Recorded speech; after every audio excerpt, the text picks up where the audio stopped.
1400 سال سے زیادہ وقت گزر گیا ہے قرآن مجید نازل ہوئے، لیکن یہ آیت انا انزلناہ فی لیلۃ القدر میں آج بھی یہی ہے کہ تم نے کیا جانا کہ لیلۃ القدر کیا ہے؟ تمہیں کیا پتہ لیلۃ القدر کی فضیلت کیا ہے؟ پہلے قرآن مجید فرقان حمید نے ہم سے پوچھا، پھر آگے خود بتایا ہے کہ لیلۃ القدر یہ رات 1000 مہینوں سے بہتر رات ہے۔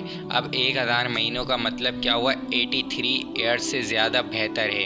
یہ رات رمضان المبارک کے آخری عشرے کی 5 راتوں میں سے ایک رات ہوتی ہے۔ اللہ پاک کے رسول صلی اللہ علیہ وآلہ وسلم ان 5 راتوں میں کھل کر عبادت کیا کرتے تھے اور دنیا سے کنارہ کش ہو کر راتوں کو جاگا کرتے تھے۔ اللہ پاک کے رسول صلی اللہ علیہ وآلہ وسلم سے روایت ہے کہ حضور اکرم صلی اللہ علیہ وسلم نے فرمایا کہ تم ان 5 راتوں میں سے شب قدر کو تلاش کرو۔ ان راتوں کی اہم فضیلت یہ بھی ہے کہ اللہ نے قرآن مجید کو اس رات کو نازل فرمایا۔ اس رات میں ملائکہ اور امر الہی کا نزول ہوتا ہے۔ اس شب میں اللہ پاک پہلے آسمان پر آ کر فرماتے ہیں کہ ہے کوئی بخشش مانگنے والا جسے میں معاف کر دوں۔ اس رات کو نیکی، برائی، ولادت، موت، رزق، گناہ اور جتنے بھی واقعات ہیں اسی رات کو لوگوں کی قسمت میں لکھ دیے جاتے ہیں۔ آل محمد صلی اللہ علیہ وآلہ وسلم کے گھر اس عشرے میں عبادت کا ایک معمول ہوتا تھا۔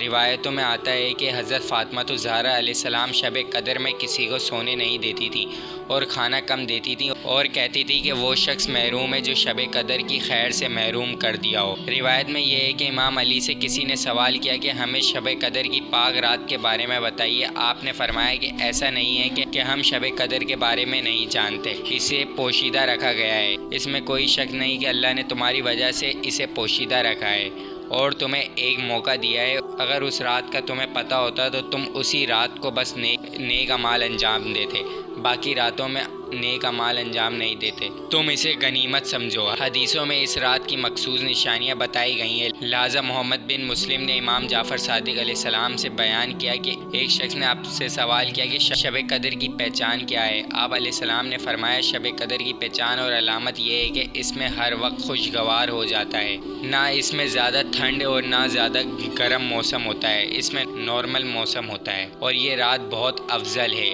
اس رات کے بارے میں اللہ اور اس کا رسول ہی جانتے ہیں اور یہ سب رسول اللہ صلی اللہ علیہ وآلہ وسلم کے صدقے یہ رات ملی ہے، جسے اگر پا لیا تو 1000 مہینے جتنا ثواب ملتا ہے۔ روایت میں یہ بھی ہے کہ وہ بد نصیب شخص ہے جسے رمضان ملا اور اس نے یہ رات نہ پائی۔ بے شک یہ سب ملا نبی پاک کے صدقے، ایمان ملا ان کے صدقے، رمضان ملا ان کے صدقے اور قرآن ملا ان کے صدقے۔